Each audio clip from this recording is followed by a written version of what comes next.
민원련의 미디어 탈곡기.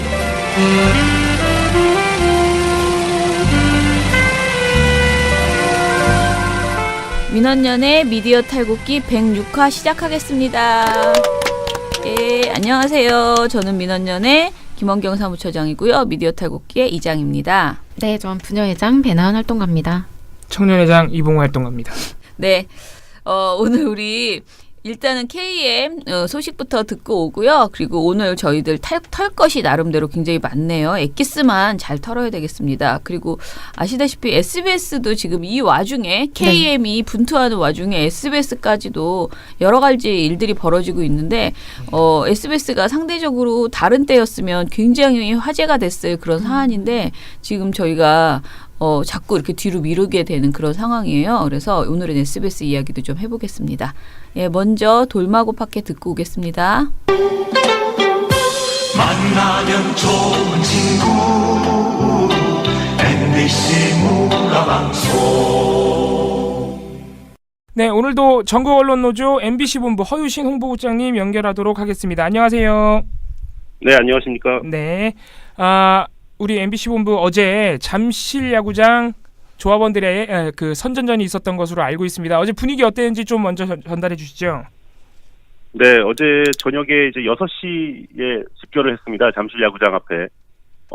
그 현장에서 뭐 시민들께 일부 선전전 진행하고 그 6시 반부터 이제 본 경기가 시작돼 가지고 외야에 한 270여 좌석, 그러니까 블록으로 하나 정도가 된다고 그래요. 한 블록으로 크게 보면. 블록을 저희가 미리 예매를 해서 거기에 이제 조합원들 또 가족 뭐 이렇게 친구들 데려오시는 조합원들 계셨고요.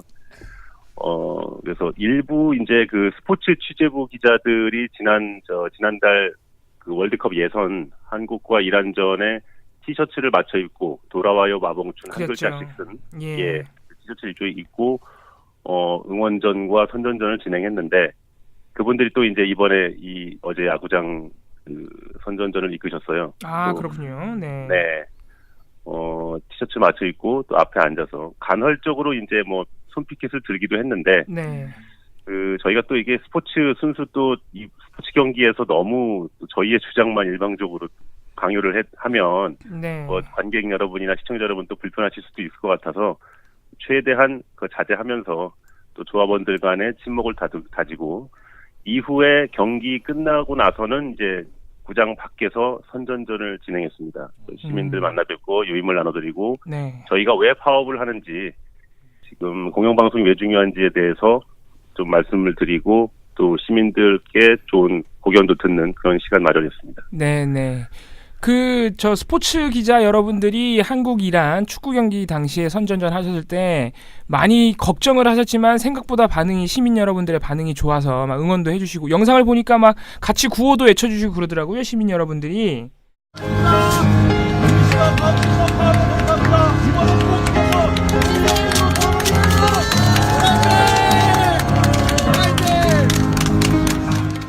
그때 굉장히 그 걱정을 좀 하면서 나가셨는데 우리 스포츠 취재부 기자들이 과연 이 얼마나 호응을 해주실까 또 혼나지 않을까 시민들께 걱정이 많았는데 예상 밖으로 정말 기대 이상으로 호응이 좋으셨어요. 그러니까요. 어제도 비슷한 반응이었나요, 시민 여러분들께서? 네, 어제도 뭐 못지 않았고요. 특히나 이제 요즘은 저희가 파업 이후에 보도들이 좀 많이 돼서 그런지 잘 아신다는 분들도 지금 고생한다 이렇게 격려해 주시는 분들도 많이 계셨고요. 하여튼 뭐 MBC 이 파업 또 MBC 정상화 문제가 국민들께도 제법 이제 중요한 의제로 자리를 잡고 있구나 하는 걸 실감했습니다. 네네. 사실 저희는 뭐 MBC 조합원 여러분들만큼 이렇게 직접 시민 여러분들과 부딪히지는 않았지만 저희도 사실 야구장 그리고 축구장에 계신 팬분들이 이 사태를 알 만큼 우리가 많이 홍보가 됐을까 많이 걱정을 했었는데 어제 상황은 저희가 영상으로 보지 못했지만 스포츠 기자 여러분들 축구 경기장 갔을 때는 저희도 참 기분 좋게 영상을 봤던 기억이 있습니다. 다음 질문으로 넘어가겠습니다. 그저께 국정원 개혁특위에서 발표한 내용에서 MBC 관련 내용이 있어서 또 많은 시민분들을 충격에 빠뜨렸습니다. 이게 또 MBC에 출연하셨던 여러 진행자 그리고 연예인들의 블랙리스트 와도 관련이 있는 것으로 지금 알려져서 더더욱 지금 논란이 커지고 있는데요. 이 부분에 대해서 우리 국장님께서 좀 설명을 해주시죠. 네, 좀 간단히 설명을 드릴게요. 사실 네. 내용은 굉장히 많은데, 네네. 그 국정원 개혁위원회가 이제 그 적폐청산 TF의 조사 결과를 발표한 건데요. 네. 여기 보면은 그 특히 문화예술계 내의 좌파, 이른바 좌파들을 제대로 활동하지 못하도록 감시하고, 예, 그 방송 편성이나 출연에 개입하는 그런 정황들이 많이 공개가 됐습니다. 네. 이게 본격적으로 시작된 거는 이명박 정권 들어와서 원세훈 국정원장이 이제 2009년 2월에 취임을 했는데요. 네. 국정원장에. 들어오자마자 이제 그 여론을 주도하는 문화예술계 내의 특정 인물 단체에 대해서 퇴출 또 반대 이런 압박 활동을 하도록 지시했습니다. 네네. 원세훈 원장이요. 네. 그러자 2달 뒤에 저희 신경민 앵커 지금 저 의원으로 활동하고 계신 민주당 신경민 계시죠? 앵커가 네. 이 뉴스데스크에서 하차를 하셨습니다. 그렇습니다. 물론 원 원장이 그 원세훈 원장이 뭐 지시 한마디 했다고 바로 2달 뒤에 하차가 되고 했다고 뭐 너무 단순화시켜서 보기는 어렵지만 네. 이미 정권 차원에서 청와대의 지시로 국정원의 실행으로 이런 작업들이 배후에서 많이 이루어졌음을 알 수 있습니다. 그렇죠. 지금 와서 예. 돌이켜보면 예. 흐름이. 그리고 석 달 뒤인 2009년 7월에는 이제 국정원 당시 기조실장 주도로 이른바 좌파 연예인 대응 TF 이런 참 팀 이름 자체도 황당하죠. 네, 대응을 뭐 어떻게 한다는 건지 모르겠는데 네. 좌파 연예인 대응 TF 뭐 좌파 연예인들이 활동 못하게 한다는 거죠. 네. 방송 출연 같은 거 못하게 하고 이게 이제 2009년 7월에 이 팀이 만들어졌는데요. 이후에도 이제 뭐 청와대에서 뭐 2009년 9월에도 이런 실태 보고를 해라 이런 주문이 있었고 예. 국정원이 충실히 이를 이행합니다. 아. 그러자 그 2009년 10월 이 팀이 만들어진 지 석 달 뒤에 손석희 지금 JTBC 사장이 백분 그렇죠. 토론에서 예. 하차합니다. 예. 이런 흐름이 이제 감지가 되고요. 2009년에 일단 첫 해에 원세훈 원장이 취임한 해에 이런 일이 있었고 예. 아까 말씀드린 좌파 연예인 대응 TF가 이제 2010년 1월에 해가 바뀌어서 본격적으로 활동을 시작하는데요. 예. 그 1월에 2010년 문화예술 분야 건전화 사업계획부 이런 또 보고가 올라갑니다. 아, 너무 웃기네요. 이름이. 건전화 사업 예. 뭐 불건전하다고 보는 거죠. 예. 기본적으로. 예. 예. 이 일이 있고 나서 2010년 2월 다음 달에 특정 연예인이 진행하는 MBC 라디오 프로그램의 진행자 교체를 유도합니다. 국정원이. 예. 아마 김미화 씨였을 것으로 추정이 돼요. 예, 예. 다만 이때는 이제 저희 제작진이나 내부에서 격렬하게 반발해서 뜻을 이루지는 못한 걸로 결과적으로 그렇게 지금은 되고요. 예. 그 다음 달인 3월 정부를 비판하는 연예인이 출연하는 MBC 프로그램을 대상으로 출연을 아예 원천 차단하거나 혹시 지금 출연하고 있으면 프로그램을 아예 없애버려라. 네. 이런 걸 유도한다는 보고가 또 네. 그 대응 TF, 좌파 연예인 대응 TF에서 나옵니다. 노골적인 편성 개입이네요. 네. 예. 그랬고 그 다음 달인 4월에 MBC 환상의 짝꿍이라는 프로그램에 대해서 김재동 씨가 폐지를 나왔죠. 유도하는데요. 예. 4월에 그런 유도를 했다는 이제 활동 보고가 있었고 석 달 뒤에 실제로 김재동 씨가 출연한 이 프로그램이 폐지됩니다. 아니 근데 국장님 이게 국정원에서 네. 그렇게 지시를 하고 계획을 짰다 그래도 이게 MBC 내부에 그거를 실행하는 사람이 없으면 불가능한 일 아닙니까 근데? 그럼요. 예. 저희가 심각하게 느끼는 포인트는 그겁니다. 그러니까요. 예. 예. 정권 차원에서 이렇게 조직적으로 프로그램 편성과 출연진 선정 등에 개입을 하도 저희 경영진이나 제작진이 굳건히 맞설 수 있으면 뭐 그러니까요. 문제가 예. 없겠죠. 예. 여기에 철저히 정말 그들의 손발이 돼서 그대로 실행해준 사람들이 분명히 있었다는 사실인 거죠. 예. 뭐 그 부분에 대해서는 뭐 의심이 가는 분이라든가 아니면은 그 발표된 자료에서 혹시 뭐 좀 정황이 나온 것들이 있습니까? MBC 내부 상황에 대해서요? 저희가 이제 어제 이 보도자료 그저께 예. 보도자료를 보고 예. 내부에서 긴급하게 또 실태 조사를 했어요. 예. 그 사례 조사를. 네. 그래서 이거에 대해서 저희가 추가로 폭로를 하는 기자회견을 내일 지금 계획하고 있습니다. 내일 또 기자회견 내일 하시는군요. 오전에. 예. 네. 여기 해당되는 출연하신 연예인들 예. 또는 뭐 프로그램 제작진 이런 분들이 아마 현장에 나오셔서 증언을 해주실 것 같고요. 예. 아직 정확히 이제 기자회견 어떤 분이 나와서 어떻게 진행될지는 지금 한참 작성 중이라서 그렇군요. 저희가 예. 해견문이나 이런 것들을 자세히는 말씀 못 드리는데 하여튼 내일 자세히 보고 드릴 기회가 있을 겁니다. 저희가 어제 하루 MBC 소식을 쉬는 그 동안에 저희도 너무 관심을 안 가졌나 봐요. 이 국정원 소식을 듣긴 들었는데 이 자세히 들어보니까 또 더더욱 충격적이네요. 일단 알겠습니다. 네. 김재동 씨 그리고 주진우 시사인 주진우 기자께서 오늘 오전 사내 집회에 MBC에 응원차 오신다 이렇게 또 소식을 들었는데 소개해 주시죠. 네, 방금 말씀드린 대로 이제 공교롭게 저희가 김재동 씨와 주진우 기자를 모시기로 돼 있었는데 저희 오전 집회 이제 하는데 그 김재동 씨는 마침 이 프로그램 폐지 관련 얘기 국정원 의혹 개입 의혹이 있었다는 정황이 드러나면서 더 주목을 받으시게 됐어요. 블랙리스트 때문에 일부러 섭외하신 게 아니라 원래 약속이 돼 있었군요. 공교롭게 그렇게 됐습니다. 그렇군요.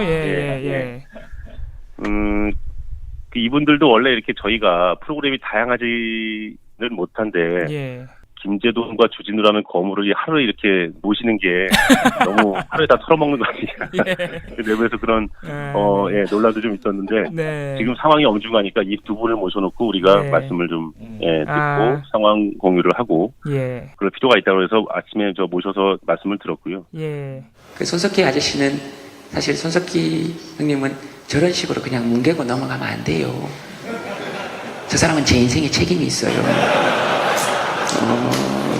전화가 왔어요. 김재동 씨, 누구십니까? 손석희라고 하는데요. 제가 진짜 존경할 때예요. 그때까지만 해도 정말 존경할 때입니다. 그 백분 토론이 400회 특집인데요. 설문조사를 했더니 토론을 가장 잘할 것 같은 연예인이 김재동 씨가 뽑혔네요. 다른 얘기 없고요. 그냥 나오셔서 토론 잘하는 방법에 대해서 이렇게 얘기해 주시고 그 정도로 부담 없이 나오시면 좋을 것 같아요. 얼마나 좋고 영광이라고 생각했어요. 알겠습니다. 그리고 전화를 끊었어요. 그런 줄 알았어요. 400회 특집이고 주제가 토론이래요. 방송 이틀 전에 대본이 왔어요.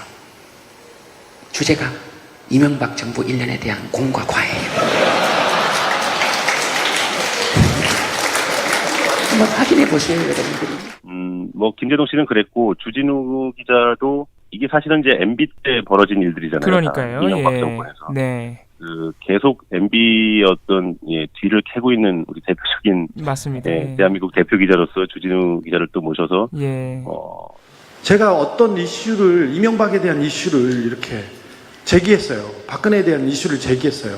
그러면 작은 이슈를 이렇게 제기하면 또 MBC 선배들은 실력도 좋고 인성도 좋아서 하늘 같은 선배들이 윤도한, 최승호 기사를 보면 전화해서 보자고 해요.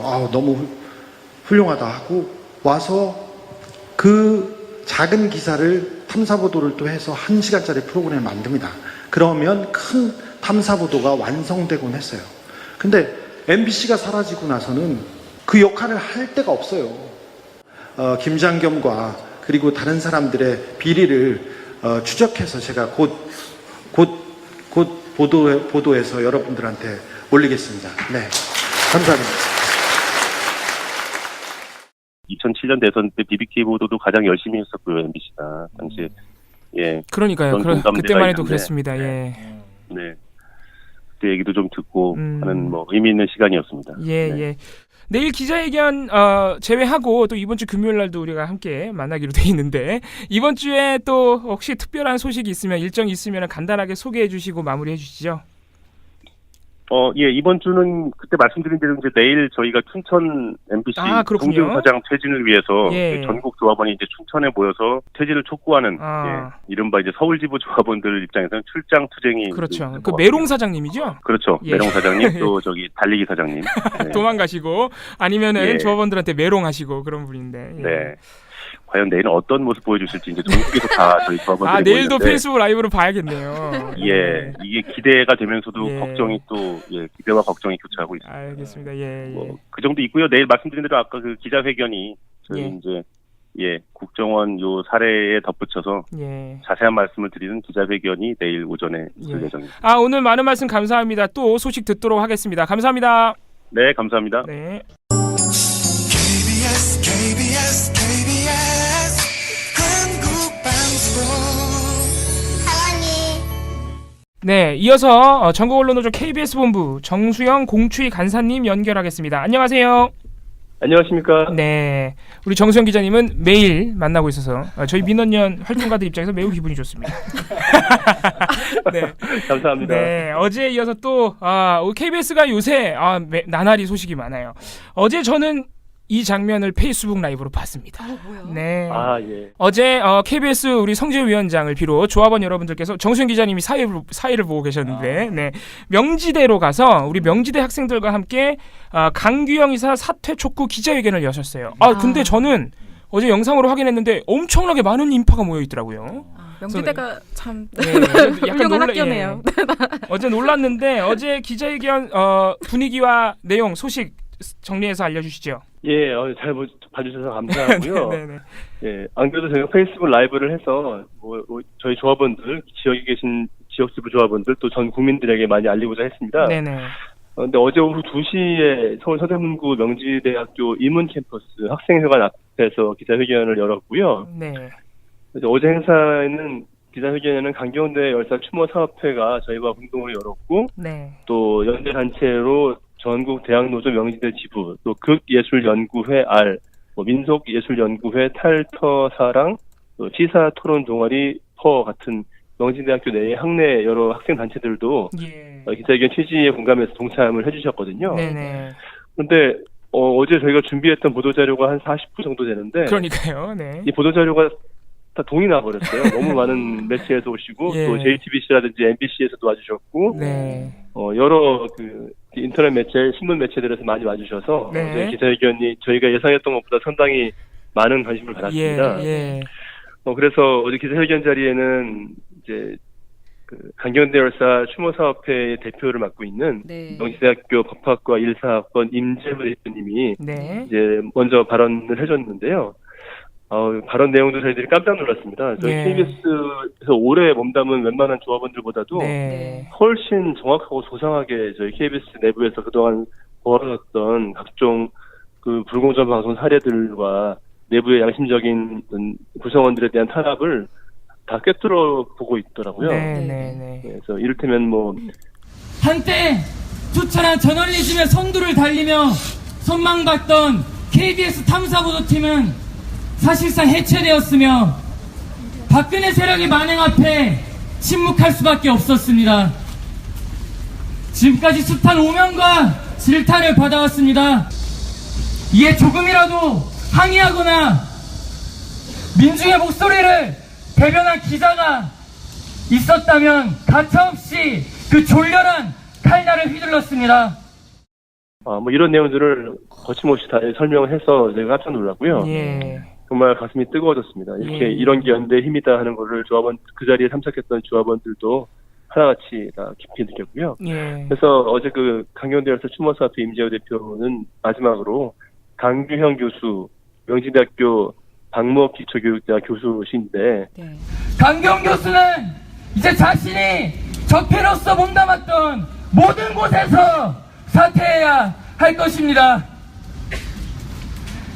KBS 언론노조 동지들의 투쟁으로 반드시 승리를 쟁취합시다. 강경대 열사 추모사업회와 명지대 학우들도 열사가 꿈꾸던 세상을 만들기 위해 함께 연대하여 끝까지 싸우겠습니다. 감사합니다. 라고 감동적으로 투쟁 의지를 밝혀주셔가지고 현장 분위기가 굉장히 달아올랐고요. 또 어제 약간 촌극이 빚어졌는데, 그렇습니까? 예. 이 열사 추모사업회에 있는 학생들이 굉장히 적극적으로 저희들의 기자회견을 위해서 노력을 많이 해주셨거든요. 그래서 학내 곳곳에다가 오늘 이제 이 기자회견이 열린다, 명지대 학우들도 함께해요, 이런 취지의 어떤 A4 용지에 짤막한 문구를 담은 용지를 바닥에도 붙이고, 학내 곳곳에 벽에도 붙이고 했습니다.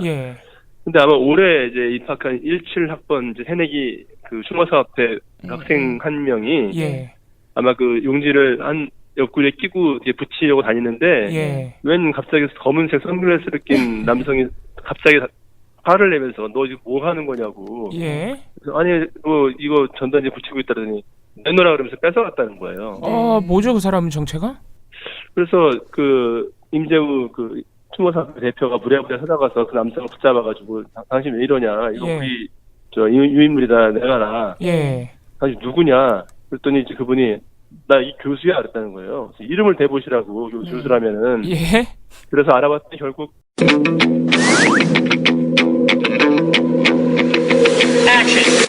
강규영 이사 본인으로. 어머 어떡해. 너무 부끄러워. 이거 너무 충격적인데요. 소름 돋았어. 어떡해. 진짜 예, 예. 역대급이다 진짜. 다들 좀 어처구니없어했는데 예. 그런 일화도 있었고 또 어제 선글라스 끼고. 강규영 교수 최진 축구 기자회견 끝나고 나서 예. 그 추모사업회 대표와 학생들이 다시 한번 강 교수를 찾아갔습니다. 마침 또 어제 4시부터 강 교수님이 예. 강의를 했거든요. 예. 강규형 KBS 이사.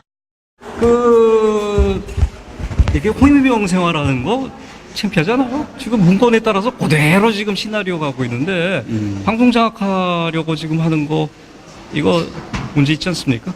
아니 정현주 때보다 훨씬 낫죠. 그죠? 선동방송보다 훨씬 낫죠. 그리고 분명히 방송 안 건드린다고 하고 문건 따라서 그대로 행동하고 있잖아. 좀 창피해야 돼요. 됐어. 기사님이 제 역할을 잘 하셨다고 생각하시는지 여쭤보는 거잖아요. 그럼 당신들은 역할들 제대로 했어요? 국정농단 때는 어떻다? 진짜 국정농단? 저희보다 잘 했다고. 잘했지. 그러면 거기서 그러면 허위 사실 막 얘기하는 모 방송처럼 그렇게 난리를 쳤었어야 되나? 이거 우리 강규영 이사께서는 KBS만 탄압을 한 게 아니라 지금 학생들도 탄압을 하고 계시는. 대박이다. 너무 부끄럽다. 이거는 정말 특종이네요. 특종. 근데 그 뉴델리에 그 강규영 이사가 인터뷰한 게 나왔더라고요. 보셨어요? 그 뉴데일리라는 예, 매체에서. 근데 보니까. 뉴델리까지 갈 것도 없이 MBC에도 인터뷰를 하셨어요. 그랬어요? 어제. 네. 대단하네. 절대로 본인은 사퇴하지 않겠다라면서 이것이 자신의 양심이다라고 말을 했어요. 어제 저희가 듣기로는 강 네. 이사께서 사퇴하겠다라는 말을 했다고 들어서 깜짝 놀랐는데 예. 마지막 질문 드릴게요. 됐어요. 사퇴하실 의향 없으신가요? 사퇴하실 의향 없으세요? 사퇴합니다. 사퇴하실 거예요? 내년 8월에. 내년 8월에 사퇴하겠다. 임기를 모두 채우고 사퇴하시겠다는 말씀. 또 이분이 네. 이분 성격이 좀 가늠이 되네요. 어제 그 사건만 얘기를 조금 들어도. 일단 알겠습니다. 근데 제가 좀 궁금했던 건 어제 선전전도 같이 하셨잖아요. 기자회견 이후에. 네네. 네, 근데 그러니까 어제 제가 깜짝 놀란 거는 기자 여러분들도 많이 왔지만 기자회견장에 저는 진짜 작은 집회인 줄 알았어요. 학생 여러분들이 너무 많이 계시더라고. 그래서 그렇습니다. 그 선전전 분위기도 뜨거웠을 것 같은데 좀 그 우리 명지대 그 강경대 열사 추모 사업회 말고 우리 보통의 학생들의 반응이 어땠는지 좀 궁금한데요.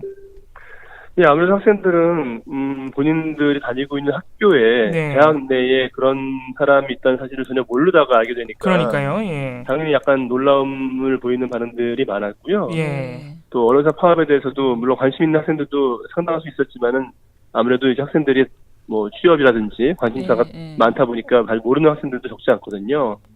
이번 선전전을 통해서 지금 KBS, MBC에서 이런 일이 일어나고 있다는 사실을 처음 알게 됐다.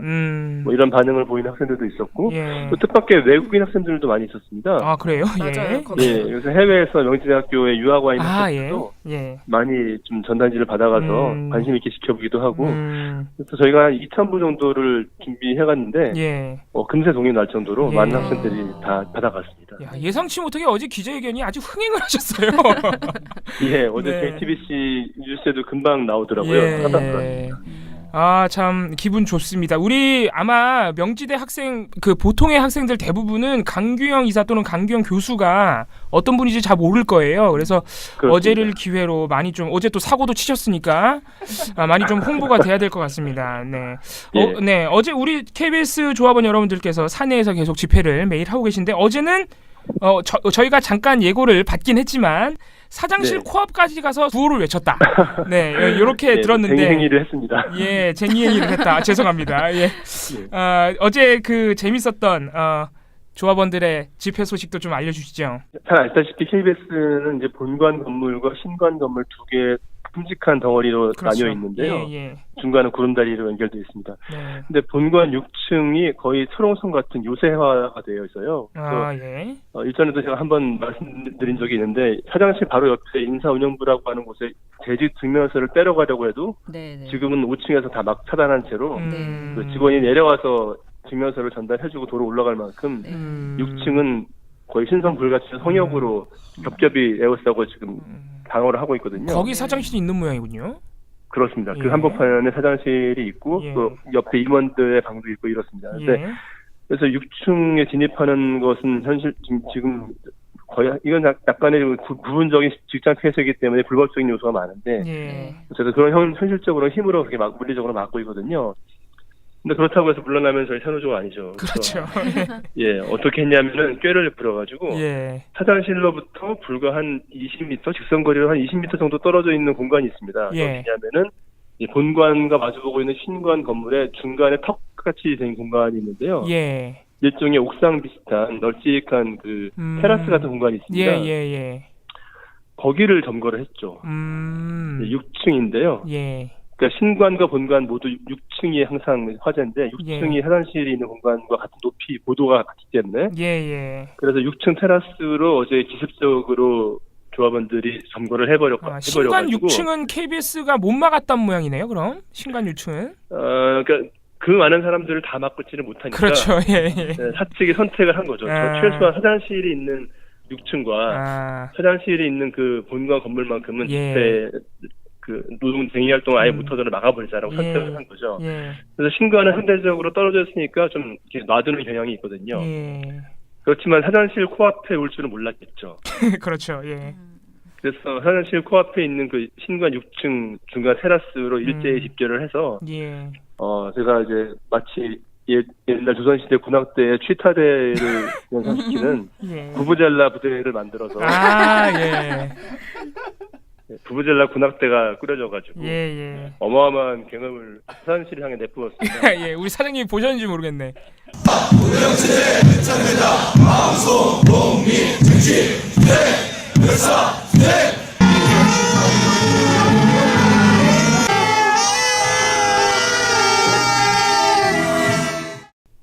뭐 외부에 나가지 않았더라면 볼 수밖에 없었을 겁니다. 사실에서 보이는 위치이기 때문에.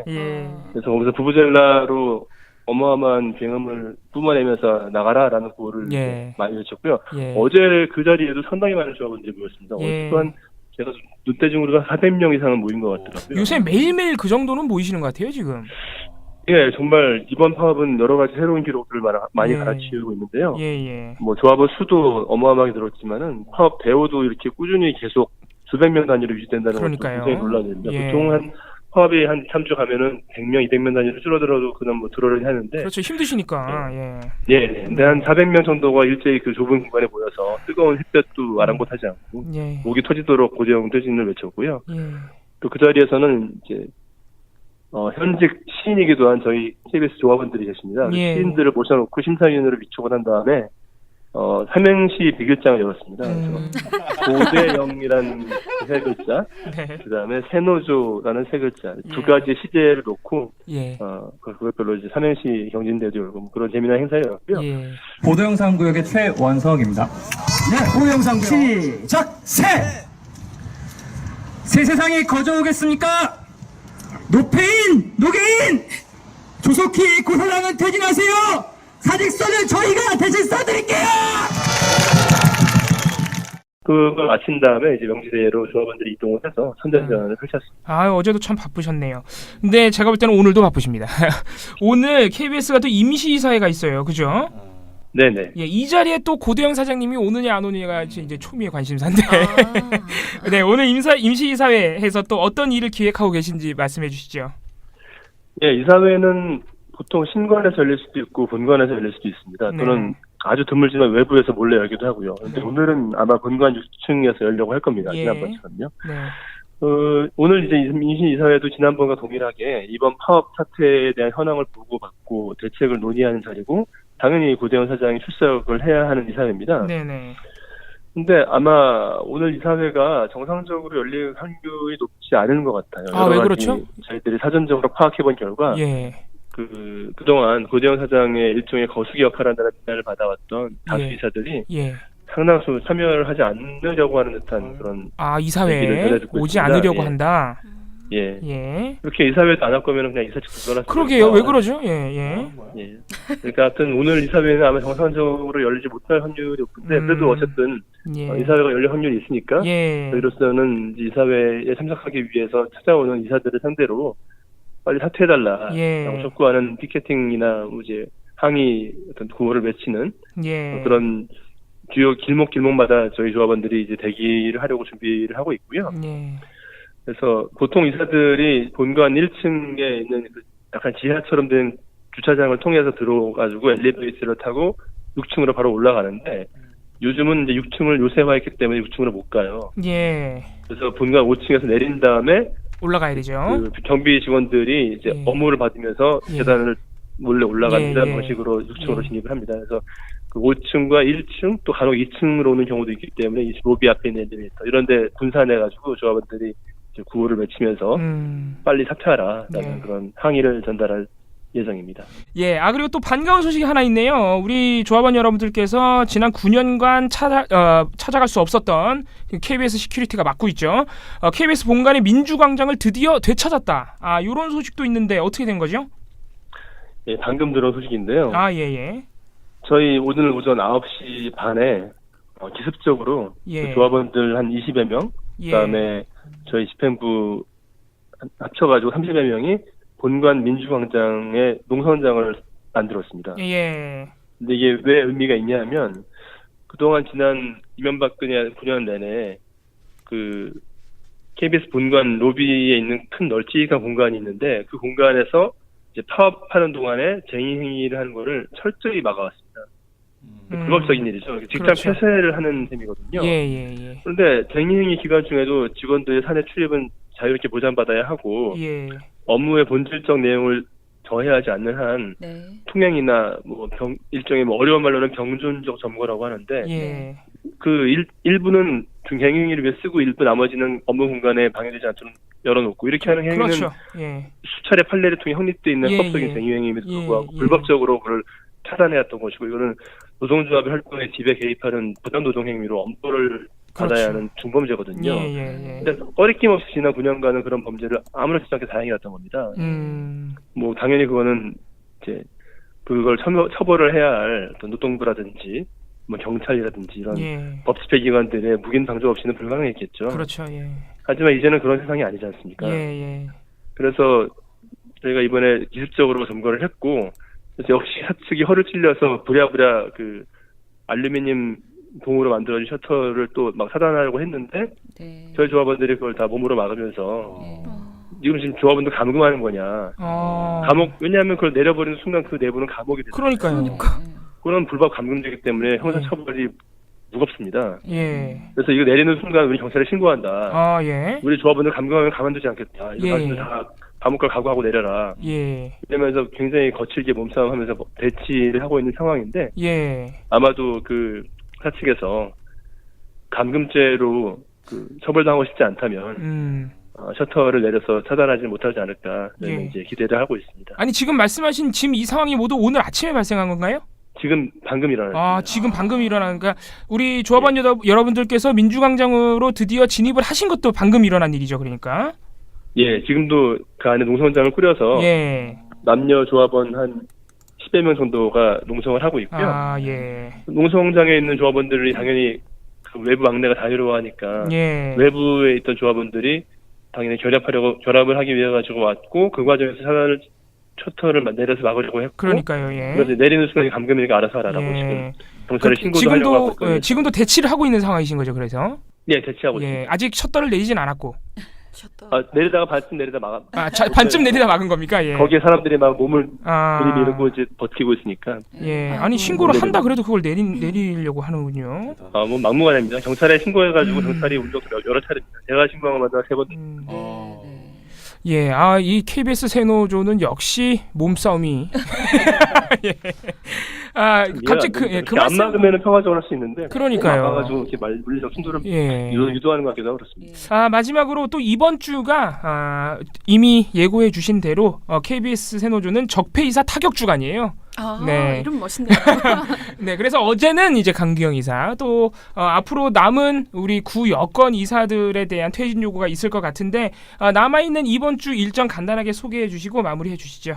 예, 어제까지는 제가 수상한 내용을 일일이 말씀드리지 못했던 사정이 있었는데요. 네. 이제는 뭐 거의 다 알려진 상황이니까 조금 공개해드리자면 이게 대단한 것은 아니고 이제 내일 저희가 KBS를 그동안 KBS의 경영진, 그러니까 고대영 사장과 그 밑에 뭐 보도나 제작의 임원들과 그 이하의 간부들이 온갖 방송과 보도가 정권 편향적인 그런 불공정 방송으로 흐르는 것을 그대로 묵인 방조하고 또 이런 또 사내에서 양심적인 구성원들을 탄압하는 행위를 묵인함으로써 횡행하게 만들었던 그 일종의 박근혜 방송장의 전초기지 역할을 했던 그분들이 다수이사들이라고 저희 보고 있습니다. 그렇죠, 예. 이인호 이사장을 필두로 한 그 다수이사들이 사실상 고대영 사장의 거수기 역할을 했다는 비난을 자초하면서 그런 역할을 해왔는데요. 네네. 그분들 중에 이제 한 분이 어제 강기영 이사였다고 저희는 문제를 삼았던 것이고요. 네. 내일은 또 다른 두 분에게 문제 제기를 하고자 합니다. 두 분이 누구냐면은 이원일 현 법무법인 바른 대표, 그리고 김경민 한양대학교 교수. 이 두 분이 지금 이제 KBS 다수이사 중에 몸담고 계신 분들인데 이분들이 이제 KBS가 그동안 이렇게 보도 참사라든지 블랙리스트 논란이라든지 내부 구성원들에 대한 뭐 지역 유배 발령 이런 온갖 부당하고 방송이 망가지는 상황에서 이걸 감시 견제하기는커녕 소수이사들이 문제 제기를 힘으로 누르면서 묵살이었거든요. 그렇죠. 그래서 그 책임을 물어서 얘는 사퇴를 요구하는 것이고 그걸 말을 안 들어주시니까 직접 저희들이 찾아가서 그분들이 생업 비상임이지 않습니까? 비상임이사니까 본래 생업은 별도 유지를 하고 계시거든요. 그래서 내일 이제 이원일 이사 같은 경우에 서울 삼성동에 있는 법무법인 바른 건물이 있습니다. 그 바른 건물에 저희가 대규모 시위를 하기 위해서 내일 일제히 몰려가서 주변 직장인들을 포함한 그 법무법인 바른에 있는 구성원들한테 저희 의사를 강력하게 알릴 계획이고요. 오후에는 이제 한양대학교에 가서 학내 단체와 함께 공동 기자회견을 열고 또 학내에서 한양대학교가 좀 넓지 않습니까? 그래서 그 내부 곳곳에 흩어져서 김경민 이사를 사퇴하는 것을 촉구한 그런 선전전을 펼칠 계획입니다. 네. 내일도 한양대에서 좀 반응이 좋았으면 좋겠네요. 명지대처럼. 오늘도 많은 소식 감사합니다. 내일도 다시 찾아뵙도록 하겠습니다. 감사합니다. 감사합니다.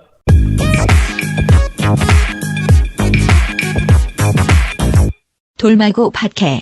자, 저희 붉은 파티 장소 확정됐습니다. 파이낸셜 빌딩이라고, 파이낸스 빌딩인가? 그 시청 옆에 프레스센터 있죠? 그 옆에 있는 큰 건물, 그 건물 앞을 저희가 집회 신고를 냈습니다. 이 가을이 사실은 집회의 계절인가 봐요. 거의 모든 광장이 꽉 차서 어떻게 해도 뚫을 곳이 없었습니다. 그래서 광화문 일대를 정말 쥐잡듯이 뒤졌으나 가능한 곳이 거기밖에 없어서 저희가 파이낸스 빌딩 앞에를 이제 그 집회 신고를 했고요. 거기에서 하더라도 저희 생각에 1,000명 이상은 모일 수 있는 장소입니다. 그래서 여러분들 내가 가면 비좁지 않을까 이런 걱정은 절대 하지 마시고요. 지난주 그 붉은 파티 때 이제 조합원들이 먼저 앉아 있다 보니까 자리가 또 좁았다는 얘기들도 하더라고요. 저희 남편은 어디 앉기가 조금 그래서 뒤에 있었다고 이렇게 얘기를 하는데, 그래서 이번에는 아무튼 간에 조촐하지만 알찬 그런 돌마고 붉은 파티를 준비하고 있으니까요. 이번 주 금요일 청계천 가기 전이군요. 바로 광화문 사거리에서 시청 가는 길에 있는 파이낸스 빌딩 앞으로 모여주시기 바랍니다. 저희는 내일도 돌마고 팟캐로 다시 찾아뵙겠습니다. 끝! 돌마고 붉은 파티 9월 15일 금요일 저녁 7시 광화문 파이낸스 센터 앞. 방송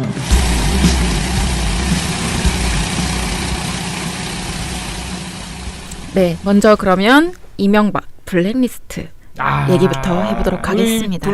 돌마고에서도 등장한 이명박 블랙리스트. 네. 네, 먼저 어떤 것인지 간단하게 설명을 좀 드릴게요. 11일 날 국정원 개혁발전위원회 산하기구인 적폐청산 태스크포스에서 MB 정부 시기 문화 연예계 정부 비판 세력 퇴출권 조사 결과라는 것을 발표했습니다. 네. 근데 그 내용이 정말 충격적이에요. 그러니까 개혁발전위가 공개한 자료에 따르면 이명박 시절에도 우리는 여태까지 계속 박근혜 블랙리스트만 얘기를 했는데 이명박 정부 시절 국가정보원도 정부의 비판적인 문화예술계 인사들을 분야별로 따로 모아서 블랙리스트를 만들어 놓고 이 사람들을 방송에 못 나오게 하기 위해서 일 열심히 했어요. 퇴출시키기 위해서 굉장히 전방위적으로 공작을 벌여왔다라는 사실이 확인이 된 것이고요. 심지어 이런 것들을 다 한 다음에 VIP 1일 보고라는 형태로 청와대에 계속 보고를 했다고 합니다. 청와대에 갔다는 거죠, 대통령이. 그렇죠. 그래서 사실 박근혜 블랙리스트는 정부 산하기관으로 이게 전달이 돼서 지원을 배제한 거잖아요. 네. 근데 이명박 정권의 블랙리스트는 아예 정보기관이 방송사, 연예기획사, 광고주한테 직접 압력을 가했어요. 네. 그래서 이거는 더 죄질이 나쁘다라는 그런 평가도 나오고 있습니다. 그리고 또 그 개혁발전위가 발표한 것 중에 어떤 내용도 있냐면 그 원세훈 전 국정원장 지시로 2010년 3월에 MBC 정상화 전략 및 추진 방안이라는 게 작성됐다고 해요. 네, 어떤 어떤 정상한지는 짐작하실 수 있겠죠. 정권의 마음에 안 드는 인사들 내쫓고 방송 프로그램 폐지하고 뭐 이런 정상화였습니다. 그리고 또 박원순 문건 관련해서도 좀 얘기가 나왔었고요. 이런 중요한 사안이 발표가 되었는데 보도를 아예 안 한 매체가 두 군데가 있습니다. 이걸 보도 안 한 거 좀 심하다. 대박. 네, 그러니까 11일 날 이게 발표가 됐는데 11일 저녁 종합뉴스에서 보도를 안 했다. 이게 딱 두 군데가 대박이다. 있습니다. 어디였을까요? 진짜 대박이다. 이걸 안 한 거. 채널 A? 잠깐만, 이건 좀 헷갈린다. 두 개. 어디가 안 했을까? 두 개. MBC 채널 A. 엄청난 거를. 네. 그러니까 웬만하면 그냥 대답해요. 아무렇게나. 뭐지 수능 봐요? 다음 여행권 걸려있냐? 아니, 제가 한때 방송 뉴스 담당자의 자존심이 있지, 제가. 아니 근데 못 맞히고 있잖아 지금. 말을 좀 하라고. MBC 채널 A 저도 가겠습니다. 두 분 다 맞추셨습니다. 대박. 축하드립니다. 상품은 없지만. 자존심 지켰습니다. 네, 정말 훌륭하십니다. 정말. 이제 새삼 존경스럽네요. 네. 참. 네, 두 매체는 이거를 아예 보도를 안 했고요. MBC 같은 경우는 12일 저녁 종합뉴스에서 간단하게 추가 전달 사항이 나오니까 그 부분에 대해서는 보도를 했더라고요. 근데 어쨌든 11일에는 보도를 안 했고요. 대신 보도한 게 뭐가 있냐 찾아봤더니 MBC는 택배 전용 지하철 도입 관련된 단독 보도를 하는데도 택배 전용 지하철 도입이 됐다. 그걸 왜 보도하자 갑자기? 나름 서울시가 택배 전용 지하철을 세계 최초로 도입했다라는 소식을 전달을 했고요. 예. 그다음에 뭐 분양가 상한제 부활로 뭐 후분양제를 할 것이다. 막 이런 부동산 관련 보도를 내줬고요.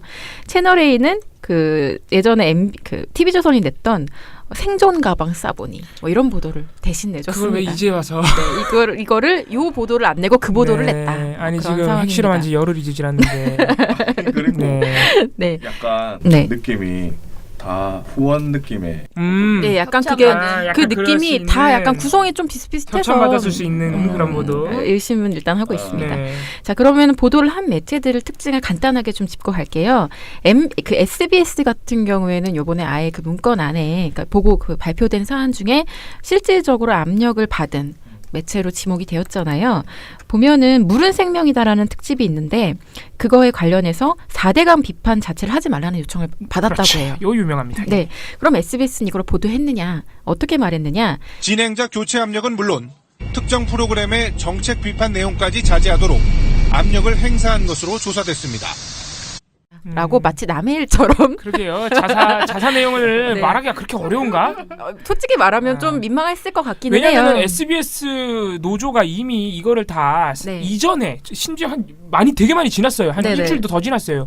박수택 기자거든요. 우리 박수택 기자 굉장히 지금은 퇴직하셨지만 유명하신 분인데 네. 그분이 이미 기자회견을 통해서 다 한 얘기인데 그걸 뭐 이렇게 남의 얘기처럼. 네, 굉장히 남의 일인 것처럼 얘기를 일단 했고요. 그 다음에 만약에 요것만 얘기를 안 했으면 SBS가 그건 좀 민망해서 안 했나 보다라고 생각을 했을 텐데 덧붙여서 MBC 정상화 전략 추진 방안 이런 문건이 작성됐다라는 사실도 함께 전달 안 했어요.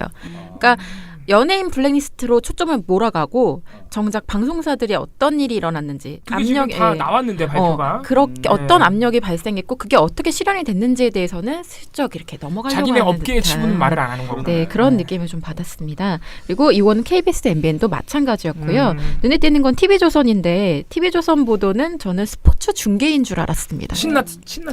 어떻게 보도를 하냐면요. 일단 신났는데요. 어떻게 신났느냐. 그 전원책 앵커랑 데스크 브리핑이라는 코너가 있는데 여기에 이제 기자분하고 전원책 앵커가 대담처럼 하면서 서로 질문을 주고받으면서 사안을 풀어나가는 코너가 있는데요. 여기에서 김희수 인준환 부결 관련된 얘기를 하면서 이걸 잠깐 언급을 해요. 근데 지금 인준 부결 직후에 국정원과 법무부 장관이 이명박 정부 때 국정원 사찰 조사 결과 이게 지금 보도자료로 다 나왔거든요. 네, 그렇습니다. 그 저도 아까 받아봤는데 이전 대통령 친인척 특혜 대출 의혹을 또 오늘 공개를 했습니다. 맞습니다. 이종걸 의원이죠. 네. 예, 그 그냥 안 보이고 좀 연관이 있는 것 아니냐 이런 느낌 들더라고요. 이렇게 물어봐요. 일단 이거를 정치공학적으로 해석을 하는 거예요. 그런 식으로 해석하는 거야. 그러니까 여기에 대해서 배성규 정치부장이 뭐라고 말하냐면 논리적으로는 직접적인 연관성은 없습니다. 그런데 이 시점이 상당히 좀 공교로워요. 이렇게 얘기를 하면서 음모론을 펼치기 시작하는데요. 아니, 국정원 개혁특위가 지금 2개월째 활동하고 있는데 뭘 근데 왜 지금 했냐? 약간 공교로워? 막 이렇게 얘기하는 거죠. 지금 나온 것이 조사를 하다 보니까 몰라요. 아무튼 이렇게 얘기를 해요. 그러면서 그리고 이것이 이종걸 의원이 얘기하고 또 법무장관이 받아주고 이런 거라든가 아니면 보도자료를 이례적으로 국정원이 길게 냈다든가 이런 것들이 좀 과거와 달라 보이는데 어쨌든 이 모든 과거와 많은 게 달라질 텐데. 어쨌든 이 모든 공통점은 이 전 대통령을 겨냥하고 있다는 겁니다. 어쨌든 이 모든 공통점은 이명박 전 대통령을 겨냥하고 있다는 겁니다. 그리고 이명박 전 대통령이 겨냥이 되면 이건 야당으로서는 상당히 부담스러운 사안이죠. 그러니까 이게 어떻게 보면 야당에 대한 경고 사인으로도 해석될 수 있는데 여권으로서는 수비만 하는 게 아니라 공격이 최선의 방어다. 이런 전략으로도 비칠 수는 있는 겁니다. 아니, 지금 정부 여당이 뭘 수비하고 있었죠, 근데 정확하게 모르겠어요. 전반적으로 네. 이 사안에 대해서 정확하게 얘기를 해주고 이게 얼마나 심각한 것인지에 초점을 맞춘 게 아니라 야당이 자꾸 공격을 하니까 여당이 방어 차원에서 이걸 터뜨렸다라는 식으로 경쟁으로 몰아가는 네, 그렇게 몰아가고 있습니다. 반면에 JTBC는 어땠을까요? 언론 자유뿐만 아니고, 그러니까 지금 표현의 자유, 블랙리스트를 통해서 표현의 자유가 침해됐던 것뿐만 아니라 언론 자유까지 침해됐다는 점을 분명하게 짚는데요. SBS는 아까 말을 안 했다 했잖아요. SBS에서 그런 일이 일어났다는 걸. JTBC는 그냥 SBS 무슨 프로그램이 압력받았는지 얘기하고요. MBC 환상의 짝꿍 이런 것도 다 얘기합니다. 왜냐면 그게 발표가 됐기 때문에 공식적으로. 그럼 뭐 남의 일인 것도 좀 있고요. JTBC 입장에서는 거리낄 게 없죠. 네, 아무튼 이런 보도 양상이 있었습니다. 네. 이게 사실 되게 심각한 문제인데 보도를 안 한 건 너무 충격적이에요. MBC는 자기네 얘기 나오니까 하기 싫었을 수도 있고 채널A는 왜 안 했을까? 채널A는 좀 이명박 대통령 좋아하나요? 네, 아무튼 이게 너무 근데 아까 우리 인터뷰하다가 들었지만은 이명박 정권 국정원이 만든 TF나 그 문건 보면 좌파 연예인 대응팀 너무 이상하지 않아요? 그러니까요. 그 표현 자체도 무슨 기준으로 하는 거야? 아니 근데 MBN 보도 제목이요. 전에 말씀하셨잖아요. MBN이 보도 제목을 성의 없이 짓는다고. 근데 이번에도 진짜 좀 성의가 없었던 게 MBN 보도 제목이 좌파 문화인 퇴출.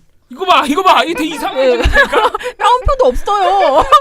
아니 보도 제목이 국어 공부가 안 된 사람이 지금 제목을 뽐고 있는 누가 거 그냥 급하게 초안으로 방송하는 필요도 없고 국어 공부가 그러니까 보도의 내용을 요약을 못해. 진짜 좀 이상한 방송사야. 아니 어떻게 보도 제목이 7글자입니까?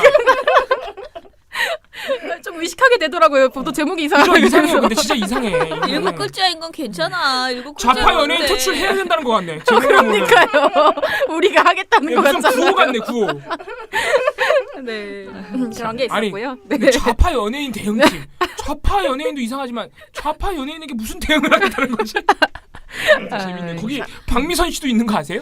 개그맨 박미선 씨. 모르겠는데? 나는 그 페이스북에 도는 기사 중에서 하나 본 게 그 김규리 씨가 이 문건 하나 때문에 내 뭐 청춘이 날아가다니 뭐 이런 식으로 썼는데 사실 다른 사람도 다 늙지만 9년이라는 세월 속에 특히 이 여자 연기자는 그 10년이 보통 세월이 아니잖아요. 그러니까 그걸 본데 되게 짠하더라고요. 좀 나쁜 사람들이야. 네, 정말. 밥줄을 그냥. 네. 진짜.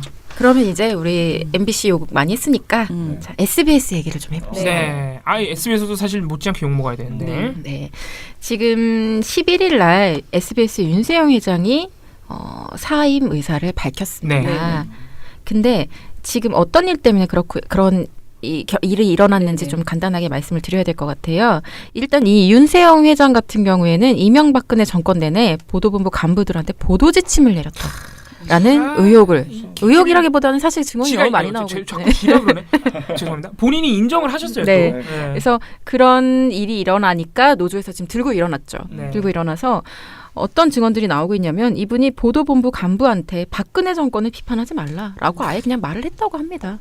그리고 심지어 지난해 10월 11일에는 모든 부서의 협찬과 정부 광고 유치에 적극 나서라. 내용이 담긴 지침 같은 것들. 그러니까 이것도 지침 그 문건 이름이 재밌는데요. SBS 뉴스 혁신 문서래요. 이게 왜 혁신이야? 광고 따오는 뉴스가. 그러니까요. 요거를 내려보냈다고 합니다. 그러니까 지금 SBS 노조에서 가만히 있겠습니까? 들고 일어나서 리셋 SBS 투쟁 결의문을 채택을 하고 지금 소유와 경영을 완전하게 분리를 하고 그다음에 방송 취재 제작 편성의 독립성과 자율성을 보장하라라는 투쟁에 나섰습니다. 네, 왜냐면은 그 윤세영 회장은 이제 대주주거든요. 대주주 회장이니까 소유주죠. 근데 소유주가 자꾸 개입을 해. 경영에 개입을 한 건데 이게 경영 개입이 방송사 경영 개입이 되면 사실상 보도 및 편성 개입이죠. 이러면 완전히 우리 기자 PD들의 자율성이 침해되는 그런 상황. 정말 기본적인 걸 그냥 요구하고 있는 것이죠. 헌법을 유린하는 것이죠. 네. 그래서 그랬더니 윤 사장이 사임을 했는데 문제는 여기에 대해서 SBS 노조 측은 뭐라고 얘기를 하고 있느냐면 윤 사장이 이사 그 임명권은 여전히 가지고 있다는 거예요. 근데 그걸 가지고 있는 상황에서 직만 물러나면 내가 그냥 뒤에서 할게 요 의미라는 거예요. 상황으로 가겠다. 그래서 제대로 해라 라면서 완전히 내려놔요. 모든 권한을 내려놔야 되는데 아직 그 정도까지는 안 간 거예요. 이거는 그 소유와 경영이 분리가 된 상황이 아니다라고 지적을 하고 있습니다. 자, 그러면 요거 관련된 보도는 5개 방송사가 내놨습니다. 2개의 매체는 안 했고요. 이거 그냥 제가 말씀드릴게요. 채널A, MBN이 안 했어요. 관심 없어요. 그리고 지상파 3사랑 JTBC, TV조선이 방송을 내놨는데요. 이 중에서 KBS 같은 경우에는 25초짜리 단신으로 그냥 사장이 사임했다라는 사측의 입장, 앞으로 경영 소유 분리할게 라는 그 내용만을 딱 전달해서 끝내요. 사실상 그냥 뭐 안 했다라고 해도 되고요. 나머지 방송사들은 사측의 입장하고 노조 측의 반박을 다 전하고 있긴 한데요. 문제 보도를 내놓은 곳이 2군데가 있습니다. 일단 SBS는 문제 보도했을 것 같고요. 그렇지 않을까요? SBS는 했어요? 보도했어요. 노조 입장도 다 전했어요. 그래요? 그러니까 아니 지금 말씀드린 나머지 남아있는 방송사들은 다 했다니까요. 노조 입장도 다 전하고 말했어요. 근데 그 와중에 뭔가 문제가 있다. 문제가 있는데 내가 딱 2군데 있습니다. TV조선, MBC. TV조선, MBC. 저는 SBS TV조선 가겠습니다. SBS TV조선 이PD님 정답. 오늘 스킬이 높으시네요. 대박. 오늘 감사문건 걸려있나 보네요. 저는 모니터 직무에서 내려오도록 이게 무슨 상관이야. 자격이 없는 것 같아요. 각 방송사의 특징도 이렇게 잡아내지 못하는 저 같은 야, 쉬려고 하지 마. 네, MBC는 어떻게 문제 보도를 했느냐? 사실 MBC는 TV조선에 비하면 좀 덜 심해요. 제목은 소유 경영 분리, 노조 미봉책 불가라는 보도인데요. 보도를 이제 제대로 하다가 보도 말미에 뭘 붙여놓느냐면 자유한국당이 이번 왜 나와 갑자기? 놀라셨죠? 자유한국당이 이번 사항에 대해서 논평을 냈어요. 이거 좀 관심도 없어요. 뭐라고 논평을 냈냐면 윤 회장의 사임과 관련해 자유한국당은 논평을 내고 문재인 정부가 공영방송인 MBC와 KBS의 경영진 장악 시도에 이어 좌파 노조를 내세워 민영방송인 SBS를 노형화하려는 것 아니냐며 방송 장악 음모를 좌시하지 않겠다고 밝혔습니다. MBC 뉴스 이경미입니다. 그런 소리를 했거든요.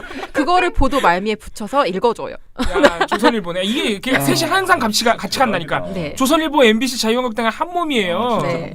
그렇게 같이 가는 그 보도를 내놨는데요. 자, MBC가 약간 읽어주는 것밖에 못했다면 TV조선은 조금 더 성의를 보였습니다. 내면화했나요? 그렇죠. 마치 나의 의견인 것처럼 아주 잘 녹여서 보도를 했는데요. 일단은 보도 제목 자체가 11월 제허가 앞두고 노조 공격의 사임입니다. 야, 제목 자체가 아기가 아주 가득하네요. 그죠. 마치 아무 잘못도 없는 노조가 압박해서 사임했다 이거 아니야. 네, 이분이 그냥 노조한테 쫓겨난 것처럼. 기본적인 사실관계가 틀려먹었는데요. 그렇죠. 네. 그렇게 얘기를 하면서 뭐라고 얘기하느냐.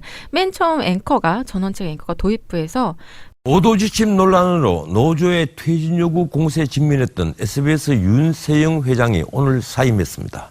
아들 윤승민 SBS 이사회 의장도 함께 물러났습니다. 방송가에선 공영방송에 이어 민영방송에서도 노조의 영향력이 너무 커진 것 아니냐는 지적이 나왔습니다. 박지호 기자가 보도합니다. 누가? 자유한국당이? 아니요. 전원책 앵커가 그렇게 말을 해요. 그리고 자기 주장인 것 같아요. 주정이지만. 그리고 이 보도는 쭉 이제 노조 사측 입장을 전달하다가 보도 말미에 박지우 기자가 민영방송인 SBS가 노조에 의해 좌지우지되는 노영방송이 되는 것 아니냐는 우려 목소리도 나옵니다. 진짜 기가 막힌다 진짜. 이렇게 말하고 있습니다. 근데 만약에 다들 아시겠지만 SBS가 노조에 의해 좌지우지되는 곳이었다면 보도 지침 내리고 이렇게 회장이 유신 시대에 볼 법한 이런 불법적이고 구시대적인 내용들 그런 보도 개입을 할 수 있었을까요? 이분이 앵커 클로징 멘트 이런 것까지 다 개입을 하셨거든요. 또 하나 아까 제가 읽어드린 내용 중에 눈에 띄는 게 뭐가 있었냐면 민영방송이라는 말을 이상하게 계속 반복해요. 민영방송인 SBS의 노조가? 민영방송인 SBS 노조가? 이런 표현을 계속 반복을 하는데 그건 뭐야? 아니 그러니까 민영방송이라 두렵다. 모르겠어? TV조선은 너네 노조도 없잖아. TV조선은 막 지금 민영방송이 또 이렇게 흔들리는 게 공영방송은 좀 남의 일이었기 때문에 관전평을 했는데 민영방송은 관전평으로 되는 게 아닌 거예요. 자기 마음이었고 울렁울렁하는 거지. 그래서 보도 앵커에서 기자 앵커가 다 정말 계속 민영방송을 강조해가지고 얘기를 하더라고요. 네. 근데 이거는 사실 너네 노조가 아니라 우리가 무너뜨릴 거야. 공영방송이고 민영방송이고 간에 노조가 지금 제작사성 침해를 막아서기 위해서 나선 이 상황 자체를 노영방송 이렇게 표현할 일은 전혀 없거든요. 정말 쓰레기 같아. 네, 그래서 아무튼 이렇게 쓸데없는 얘기를 하고 있고요. 그 다음에 나오는 얘기는 황근 선문대 미디어 커뮤니케이션과 교수가 종사자들의 결정권은 좀 커지는 건 당분간은 커지겠죠. 그런데 문제는 뭐냐면 정치권을 종사자들이 이제 주로 많이 확보하더라도 계속 그렇게 가기는 쉽지 않을 거다. 라는 발언을 하는데요. 저는 이게 무슨 의미인지는 잘 모르겠어요. 그러니까 딱 원래 말을 길게 하고 조금 이제 보수적인 색채를 많이 가지고 있는 분인데 그 말을 이렇게 중간에 잘라버리니까 정말 저 말을 어디 맥락으로 집어넣는지를 모르겠더라고요. 네, 정말 무슨 말인지 모르겠고 뭔 얘기하다가 이 얘기를 했는지도 사실 모르겠는데 구색 맞추기로 전문가 인터뷰 하나 넣는 거예요. 하나 넣었는데 느낌을 보면은 뭔가 이 인터뷰 앞뒤 전후 맥락을 봤을 때는 그냥 너네가 지금은 마치 목소리를 내서 될 것처럼 회장도 몰아내고 했지만 계속 즐겁진 않을 것이다. 그런 것처럼 보인단 말이에요. 그런 것처럼 보인단 말이죠. 다시 뺏길 것이다 편성권을. 그래서 부정적 해설 같은 것들을 하나 붙여놓고 그 다음에 보도의 마지막에 아주 기가 막힙니다.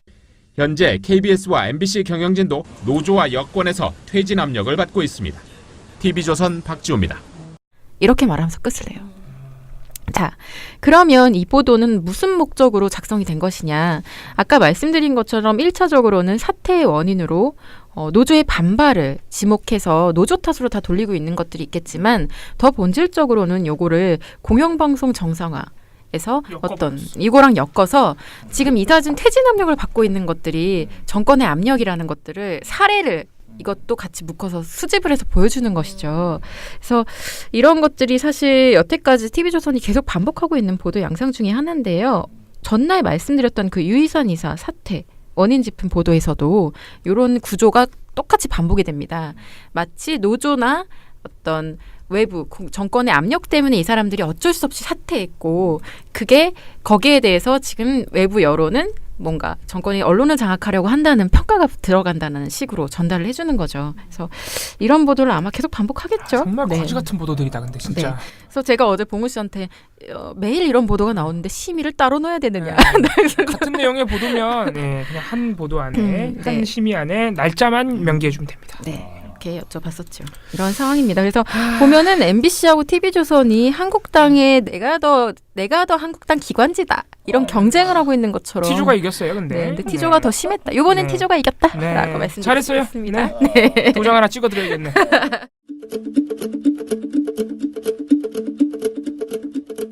신문.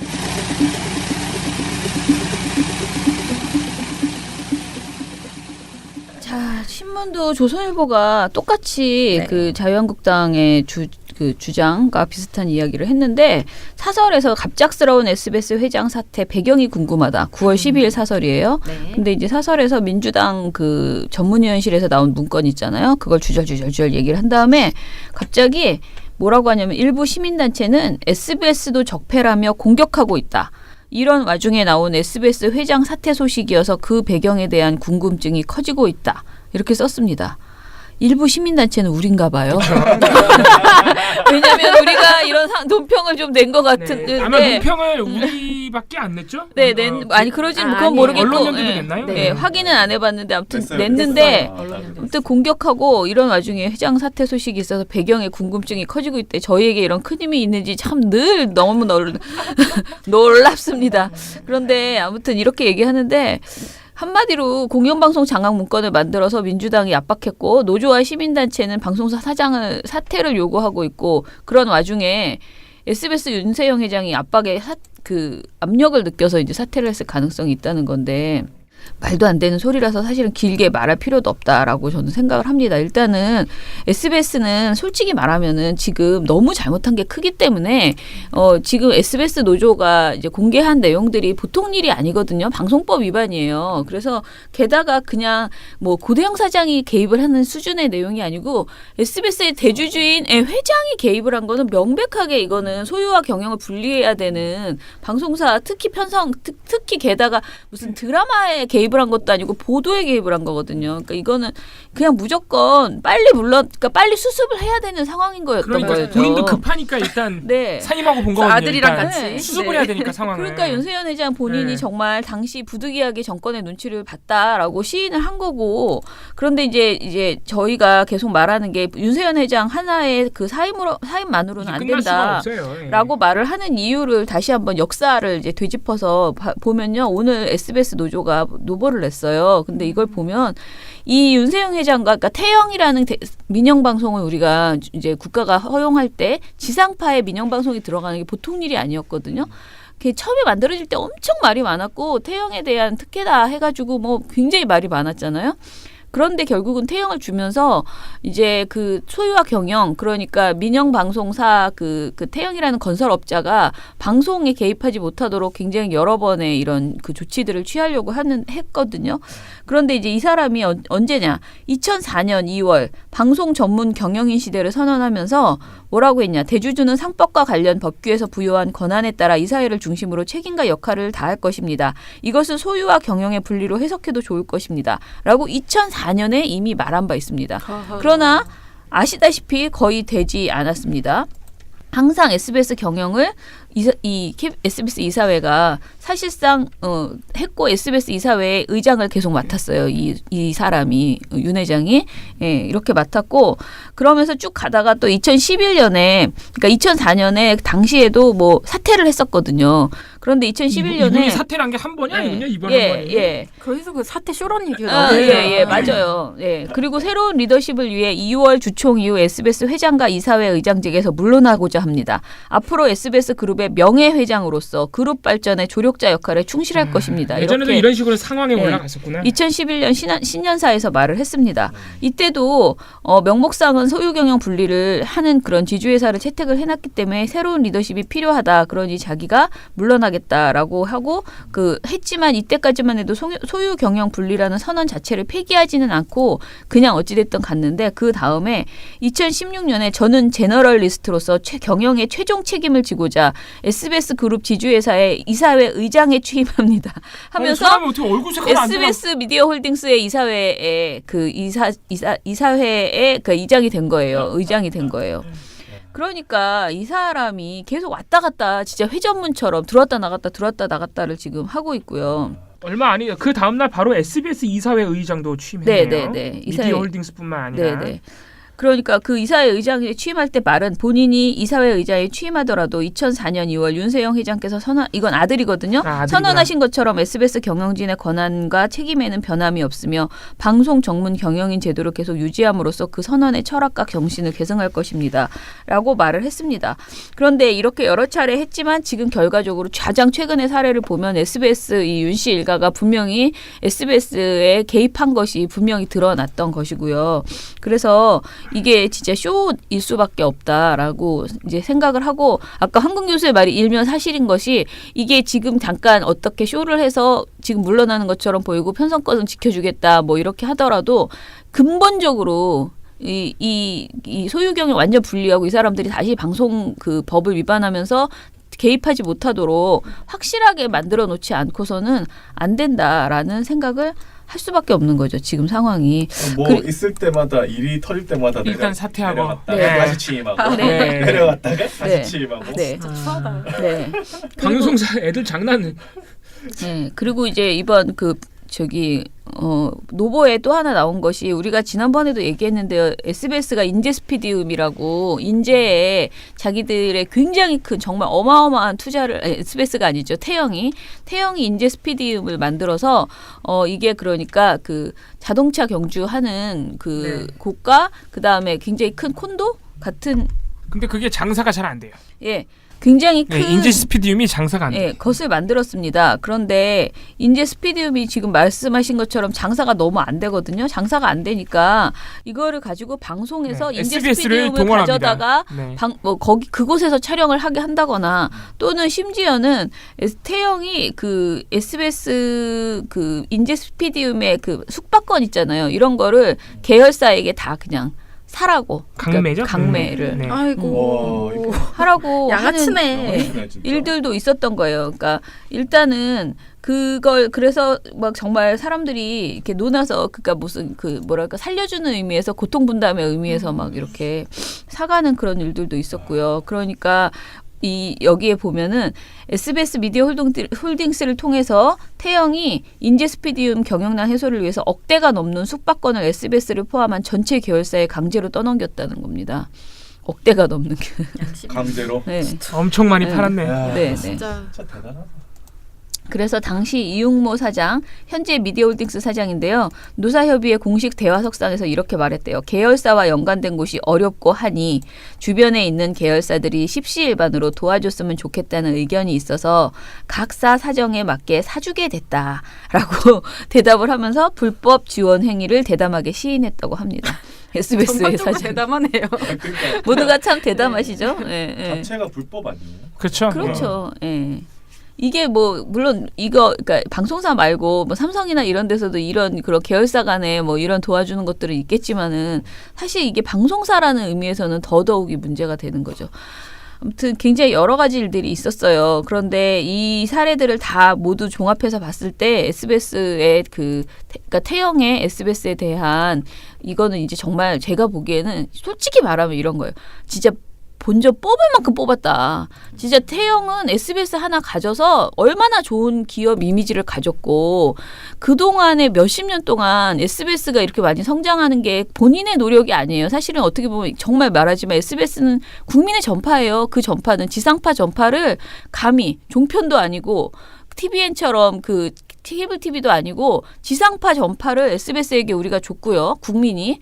그런데 그것을 가지고 SBS가 성장할 만큼 성장했고 돈도 벌 만큼 벌었어요. 그러면은 지금은 정말 완벽하게 사회에 헌안해서 이 SBS라는 회사를 지상파로서 제 자리를 매김할 수 있도록 그렇게 만들어줄 의무가 있는 곳이에요. 태영은. 그런데 아직도 감히 SBS를 쥐락펴락하려고 하고 있는 사익을 위해서. 예, 사익을 위해서 이것은 진짜 있을 수 없는 일이다라고 생각을 하고요. SBS에 있는 그 노동자들도 지금 사실상 공영방송이랑 똑같이 그런 어떤 강제적인 그 압력에 계속 굴복하면서 어떻게 보면은 민영방송이라서 더 불안하고 그런 상황에서 지내왔다는 것이 이제 드러난 것이잖아요. 그래서 이번 기회에 완벽하게 제도를 만들어 놓지 않으면 안 된다. 그리고 이게 모든 SBS가 이렇게 뒤숭숭한 것은 지금 지상파 대여가 기간이 오는 거잖아요. 11월에. KM뿐만 아니고 SBS도 이제 지상파니까 보니까 제어가 상황인데 SBS 제어가에 있어서 이번 사태를 제대로 해결하지 않으면 제어가 주지 말아야 됩니다. 진짜로.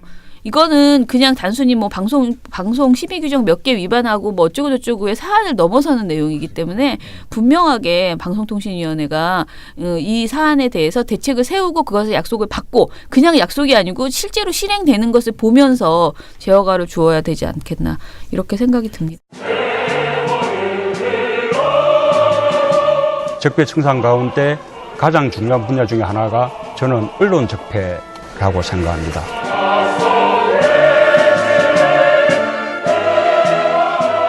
민원연에 대한 압도적 지지가 대한민국의 새 시작을 여는 힘입니다. 시민 여러분들의 힘으로 언론 교체 꼭 해내겠습니다. 정말 잘해보고 싶습니다. 힘을 모아 주십시오. 민원연의 미디어 탈곡기. 그리고 신문 한 가지만 더 할게요. 지금 이제 SBS 얘기가 너무 길어졌는데 통진당 해산 반대 의견을 부결 사유로 둬가지고 막 김희수 재판관 후보자에 대해서 이제 부결됐잖아요. 이것에 대해서 동아하고 조선이 엄청나게 칭찬을 하면서 이유 정말 좋은 이유였습니다. 뭐 이런 식의 태도 있잖아요. 그런 태도를 이제 보이고 있습니다. 동아일보 사설이 헌재 소장 첫 인준 부결, 문 정부 겸허하라는 민의 경고다라고 했습니다. 김희수 후보자에 대한 욕 나옵니까? 근데 이제 이 사람들이 말하는 근거는 전부 다 그거예요. 저희 통진당 관련된 소수 의견 냈다는 거 이것 때문에 계속 문제를 하는데 김 후보자가 그러니까 동아일보는 명백하게 헌법상 반국가 단체인 북한을 추종하는 정당인데도 면죄부를 주려한 것이다라고 비판을 했고요. 그리고 또 5.18 민주화운동 당시에 대해서는 독재 정권 때는 그에 부합하는 판결을 내리고 민주당 추천 헌재 재판관이 돼서는 또 그에 영합하는 판결을 내렸다. 대통령 탄핵까지 결정한 헌법재판소의 수장감이 아니다라는 공감대는 일찍이 형성됐다. 이렇게 주장을 했습니다. 조선일보도 마찬가지인데요. 헌재 소장 인준 부결 사법급 코드 인사 멈추길이라는 9월 12일 날 보도에서요. 이것도 사설인데요. 여기서도 김 후보자가 심각한 결격 사유를 갖고 있지 않았다면 야당도 끝까지 반대하기 부담스러울 것이다 라고 하면서 이것은 은근히 국민의당을 칭찬하고 감싸주는 이런 멘트를 했습니다. 그리고 김 후보자는 통진당 해산에 반대한 사람이다. 이석기 전 통진당 의원이 주도한 지하혁명 조직은 북한과 전쟁이 벌어질 경우 남한의 기관시설을 타격하자는 모의까지 했었다. 그런 정당의 해산을 반대한 사람이 헌재소장에 오른다는 것을 상식적으로 납득할 수 있는가라고 이렇게 이야기를 했습니다. 나중에는 통진당이 청와대를 습격하려고 했다는 얘기도 하시겠어요. 이 정도 수준으로 계속 얘기를 부풀리면. 이게 진짜 심각한 거짓말인 게 지금 이게 조선일보 동아일보죠. 네. 이 지금 말한 게 통진당 해산을 반대했다. 네. 그리고 계속 이렇게 얘기해요. 이석기가 지하 조직 전쟁을 내려는 지하 조직을 만든 사람인데 그 사람을 용서했다 이런 식으로 하는데 이거는 김희수 재판관이 어떤 소수 의견을 냈는지 읽어보지 않았거나 아니면 알면서도 거짓말하는 거예요. 그러니까 그걸 읽더라도 결국은 너는 반대잖아 이런 거죠. 이게 굉장히 잘못된 거예요. 그 소수 의견을 읽어보면은 왜 반대하는지가 나와요. 왜냐하면은 몇몇 소수의 이석기를 포함한 몇몇 소수의 사람들이 그런 생각을 하고 그런 부분에 유죄가 나왔지만 그 사람이 그런 생각을 한다고 해서 통진당에 가입한 모든 당원들이 그런 생각을 한다고 볼 수 없다. 그렇기 때문에 이 정당은 그 헌법이 보장한 권리이기 때문에 국민의 권리이기 때문에 그렇기 때문에 해산할 수 없다거든요. 그거를 이런 식으로 얘기해버리면 마치 김인수 재판관이 이석기 또는 통진당의 몇몇 유죄 판결을 받았던 분들 그런 분들하고 똑같은 생각하고 있는 사람인 것처럼 그렇게 묘사가 돼버려요. 결국은 종북몰이죠. 그러니까. 그렇죠. 종북몰이에요. 중앙일보도 마찬가지도 통진당 해산 반대 때문에 김희수 후보자가 낙마된 것으로 이렇게 언급을 하는 그런 보도를 했습니다. 그런데 이제 이것뿐만이 아니고요. 이것의 책임 그러면 이번 김희수 낙마에 대한 책임을 누구로 몰고 가는가? 뻔하죠. 조중동은 청와대 책임. 문 책임. 경양한국은 청와대도 책임. 그리고 한겨레는 국민의당 책임 이렇게 지금 정확하게 국민의당 책임이지 그냥 말이 되는 진짜 듣자 하니까 어이없네. 이렇게 했습니다. 자 일단은 조중동부터 보겠습니다. 뻔하기 때문에 길게 말하지 않겠습니다. 이건 다 문재인 책임이야라고 가고 있습니다. 왜 그럴까요? 모두 청와대 때문이야. 왜 이런 사람을 추천했어? 라고 이제 말하는 거죠. 문재인 정부 기간 중 대법관 13명 중 12명, 헌재 재판관 9명 중 8명이 바뀐다. 사실상 전면 교체다. 그런데 이 사법부를 통째로 바꾸다시피 하는 인사를 한쪽 인형 코드 일색으로 하면 사법부가 어떻게 되고 우리 사회가 어떻게 될지 걱정하지 않을 수 없다. 김 후보자 낭만은 출범 4개월을 간 넘긴 문재인 정부에 대한 민의의 경고다라면서 동아조선이 다 진짜 강하게 신난 기색이 역력하네요. 네네. 기분 좋아요 지금. 비판했고요. 중앙일보도 이런 말을 했습니다. 고공행진 중인 대통령 지지율을 등에 업고 정치적으로 밀어붙이면 쉽게 통과될 수 있었다고 가신했을 가능성이 크다라고 이야기를 했습니다. 아니 국민의당이 저렇게까지 하는 것이 더 문제라는 이야기는 하지 않습니다. 조중동이 청와대의 책임만을 강조한 데 비해서 경향과 한국일보는 청와대의 책임도 있지만 야당의 책임도 있다라고 얘기를 했습니다. 사실 경향한국은 아주 전형적인 양비론이어서요. 그냥 별로 가치가 없다 저는 이렇게 생각했고요. 양비론은 아무런 의미가 없습니다. 그 다음에 이제 한겨레에서는 이제 저기를 얘기를 했어요. 그 김희수 후보자에 대해서 이렇게 한 국민의당을 비판을 했는데요. 여기에서 뭐가 나오냐면요. 일부 기독교계의 반대 압박으로 특히 국민의당에서 그 일부 기독교계 의원들이 기독교계의 압박을 받아서 이것을 이제 부결했다라는 것을 이제 언급을 하거든요. 뭐냐면요. 정치 결사의 자유를 옹호하고 인권을 보호하려 한 전력이 인준 부결의 사유가 될 수 있는지 묻고 싶다라고 한겨레가 먼저 말을 해요. 말을 던지면서 시대 흐름에 역행하는 야당의 퇴행지역 현주소를 고스란히 드러낸다고 비판을 했고요. 이번 부결의 가장 큰 책임은 김 후보자의 이념을 집요하게 트집 잡으며 색깔론 정당다운 면모를 유감없이 발휘한 자유한국당에 있다면서 이제 비판을 해요. 그리고 김 후보자가 헌재의 통진당 해산 결정 당시 낸 소수 의견은 특정 이념과 무관한 것이다라고 말을 했고요. 정당의 자유와 정치적 결사를 제약하는 데 대한 반대를 자유한국당이 이념 편향으로 둔갑시켰고 여기에 휘둘렸다라고 이야기를 합니다. 그런데 여기서 일부 기독교계에서 김희수 후보자가 재판관 시절 군대 내에서 동성애를 옹호했다면서 압박을 했다는 거예요. 일부 기독교계가. 생거짓말이죠. 그런데 한겨레가 뭐라고 하냐면 김대중 정신을 계승한다는 국민의당이 이번 표결에서 보여준 반인권적이고 무책임한 행태는 더욱 엄중한 비판을 피할 수 없다라고 비판을 합니다. 그 근거로 의원 개개인의 판단에 맡긴 국민의당에서 절반 가까운 의원들이 김 후보자에 대해서 반대표를 던진 것은 도무지 이해할 수가 없다. 이것이 이제 그 기독교계의 반발 때문에 압박을 받은 것이다라고 이제 말을 한 거예요. 그러니까 김 후보자가 군대 내 동성애를 옹호했다는 기독교계 일부의 압력에 편승한 결과다라고 진단을 해요. 그런데 아시다시피 이 김 후보자가 군대 내 동성애를 옹호하는 게 아니거든요. 그러니까 지금 똑같은 거예요. 아까 어쩌고 그거랑 똑같은데 그게 아니고 그때 당시에 군 형법의 조항이 너무나 불명확하고 포괄적이라는 점을 지적한 멘트를 했을 뿐이에요. 김희수 재판관의 그 발언은. 다시 한번 정리를 하면은 김희수 재판관은 동성애에 대한 찬반을 결정하는 것이 아니었고요. 추행과 음란한 행위를 엄격히 구분하지 못하고 처벌 규정이 남성 간의 추행만을 이야기하는 것인지 여성 간의 추행이나 이성 간 추행도 대상으로 하는 것인지 모호하다라는 입장을 냈고요.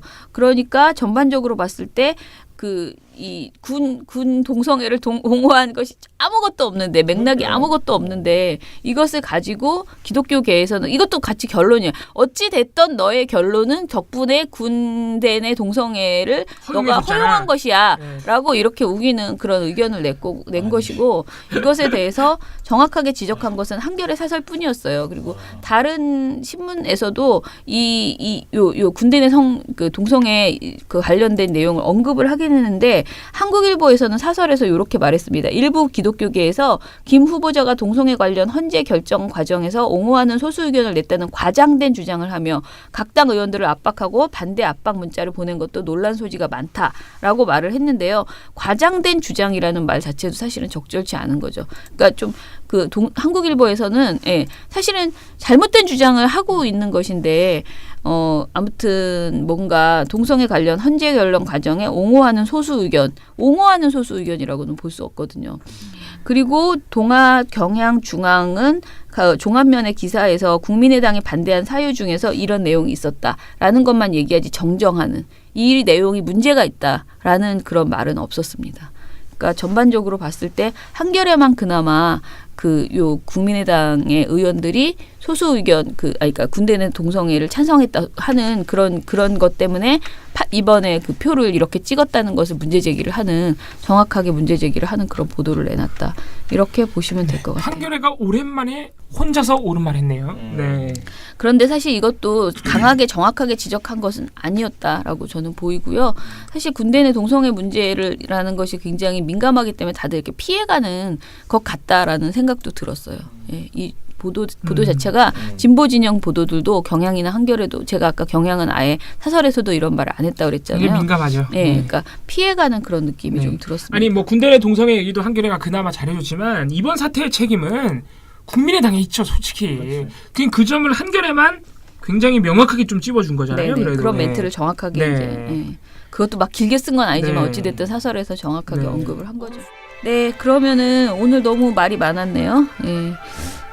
알아서 해주시겠죠. 네, PD님이 알아서 적정한 길이로 잘라주시기 바랍니다. 민원연의 미디어 탈곡기는 아마 내일도 많이 털어야 될 것 같습니다. 민원연의 미디어 탈곡기는 내일도 열심히 털어드리겠습니다. 탈탈탈. 안녕.